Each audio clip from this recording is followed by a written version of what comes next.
Hello student, आज आप लोग कबीरदास की साखी पढ़ेंगे।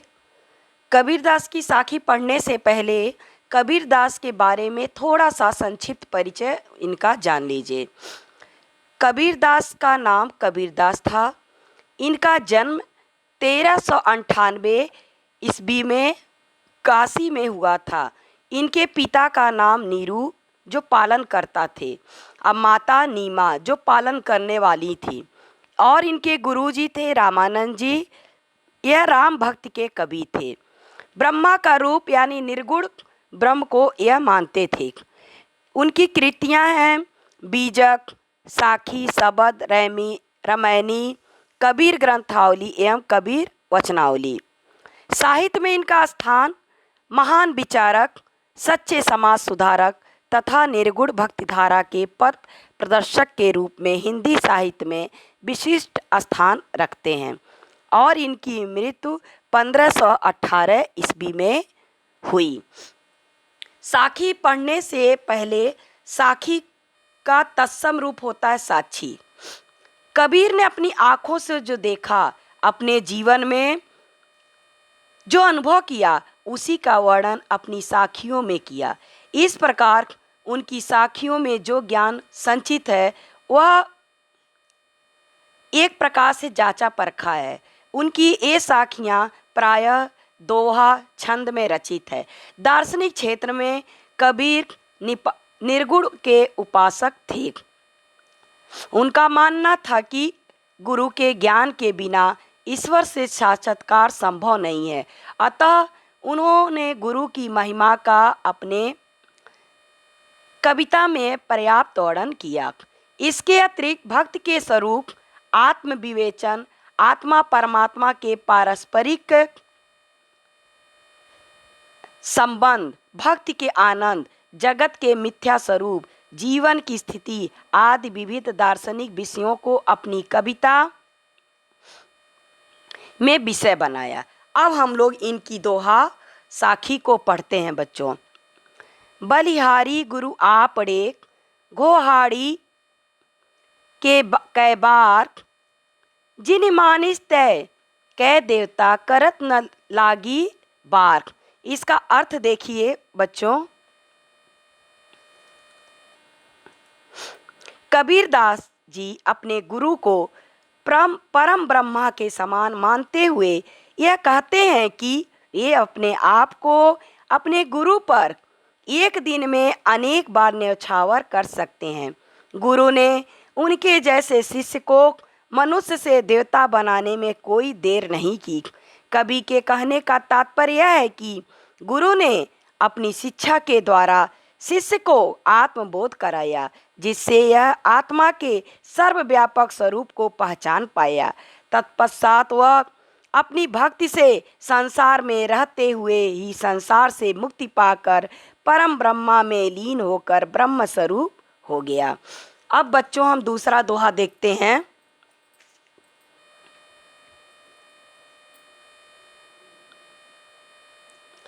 सतगुण की महिमा अनंत, अनंत किया उपकार, लोचन अनंत उघाड़िया, अनंत दिखावड़ हार। इसका अर्थ हम देखते हैं।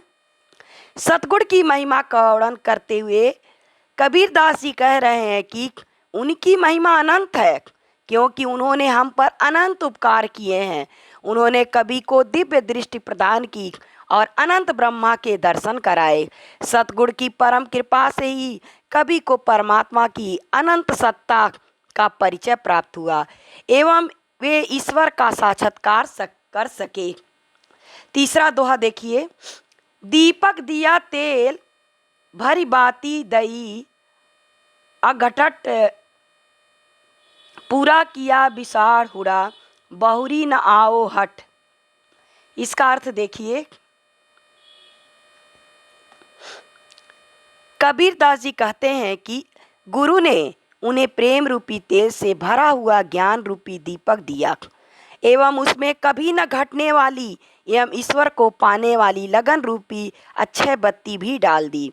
इस अद्भुत ज्ञान रूपी दीपक के प्रकाश में कवि की सांसारिक वासना समाप्त हो गई।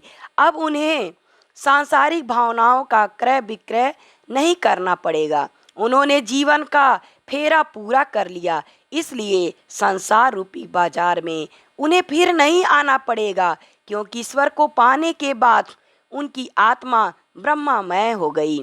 परम ब्रह्मा सनातन है, उनका जन्म मरण नहीं होता।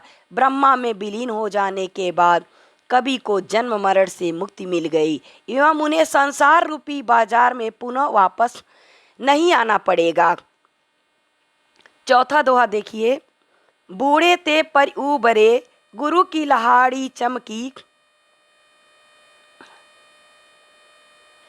भेरा देखिया जर्जरा, उतरी पड़े फरंग की। इसका अर्थ देखिए, कभी सांसारिक मोह माया में डूबे हुए थे, किंतु जब गुरु की ज्ञान रूपी तरंग चमकी तो उन्हें यह पता चला कि संसार रूपी मोह माया की नाव अत्यंत जीर्ण शीर्ण है, जिसमें बैठने पर डूबने की संभावना है। वे उसे नाव से तुरंत उतार पड़े, जिससे डूबने से बच गए। अर्थात गुरु की ज्ञान रूपी तरंग ने उन्हें सांसारिक मोह माया की निसारता दिखाई, जिसे देखकर उनके मन में ईश्वर को पाने की इच्छा जागी। ईश्वर को पाकर ही कभी भव सागर को पार कर सके। कवि का कहना है कि यह गुरु के ज्ञान के प्रभाव से ही संभव हो पाया है। पांचवा दोहा देखिए। चिंता तो हरि नाव की, चिंता तो हरि नाव की, और न चिंता दास, जे कुछ चितवे राम, बिन सोई काल की पास। इसका अर्थ देखिए, कवि कह रहे हैं कि इस नाशवान संसार में यदि चिंतन करना है तो ईश्वर के नाम का ही करना चाहिए। ईश्वर के भक्त सिर्फ उनका ही चिंतन करते हैं, वे अन्य किसी सांसारिक वस्तुओं की चिंता नहीं करते।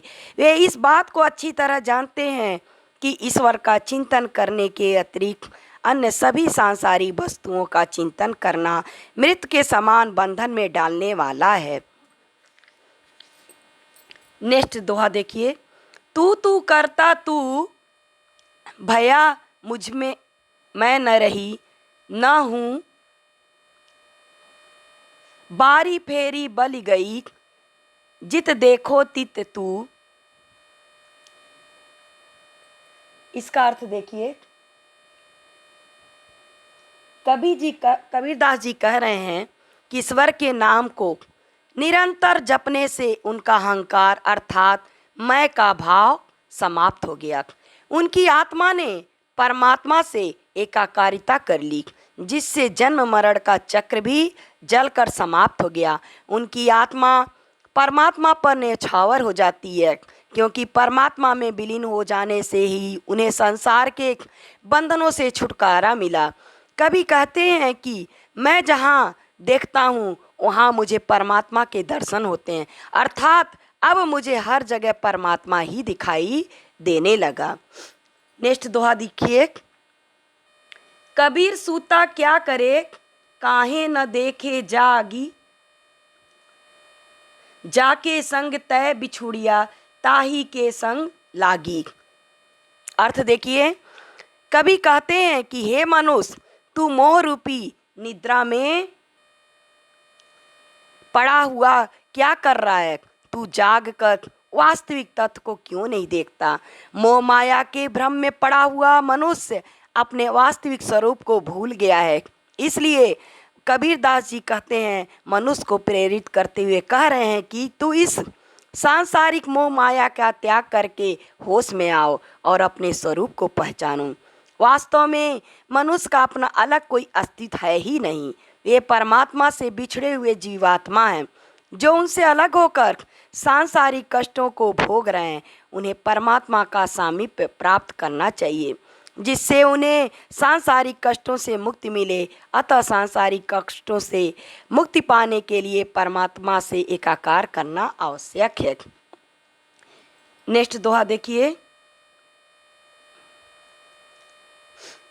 कैसो कही कही, कुकिए ना सोई असरार, रात दिवस कै कुकड़े, कबहू लगे पुकार।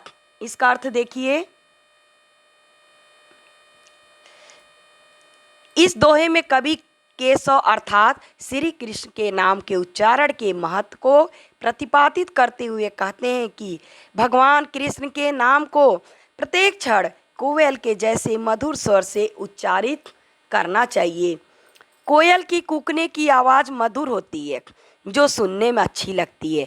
हो सकता है कि भगवान का नाम कोयल के मधुर स्वर में पुकारने से उन्हें यह सुनना अच्छा लगेगा, जिससे वह प्रसन्न हो जाएंगे। सांसारिक मनुष्य भगवान के नाम के स्मरण के महत्व को न जानते हुए हठपूर्वक अज्ञान की नींद में सोते रहते हैं। नेक्स्ट दोहा देखिए। लंबा मार्ग दूरी घर, बिकट पथ बहुमार, संतों क्यों पाए दुर्लभ हरि दीदार। इसका अर्थ देखिए बच्चों।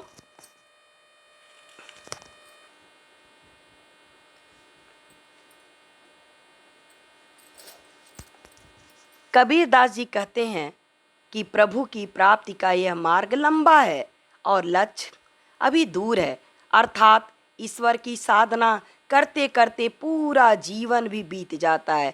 प्रभु की प्राप्ति का मार्ग न केवल लंबा है, बल्कि उस मार्ग में सांसारिक मोह माया छल कपट रूपी बहुत सी बाधाएं भी हैं, अर्थात इस मार्ग पर बहुत से सांसारिक मोह माया रूपी लुटेरे भी मिलेंगे।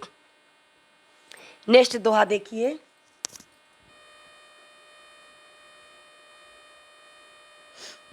एव तन जारो मसी करो, लिखो राम का नाम, लेखड़ी करूं करंक की, लिखी लिखी राम पठाऊं। इसका अर्थ देखिए। कबीरदास जी कहते हैं कि अपने इस तन को जलाकर मैं स्याही बना दूंगा, जिससे राम के नाम को लिख सकूं और अपने शरीर की हड्डियों को लेखनी बना दूंगा। इस हड्डी रूपी लेखनी और शरीर रूपी स्याही से प्रभु नाम राम का नाम लिख लिख कर उन्हें भेजूंगा, जिससे मेरी व्याकुल दशा से परिचित होंगे। कबीरदास जी जीवात्मा अपने प्रभु राम रूपी परमात्मा से मिलने के लिए अत्यंत व्याकुल हैं। उनसे मिलने के लिए जीवात्मा अपने आप को मिटा देने को तैयार है। इसलिए जीवात्मा अपने शरीर को नष्ट कर उससे स्याही लेखनी बनाना चाहती है, ताकि प्रभु के नाम को लिखकर उन्हें संदेश भेज सके, प्रभु उसकी वीरा व्यथा एवं पीड़ा को समझ सकें। थैंक यू बच्चों।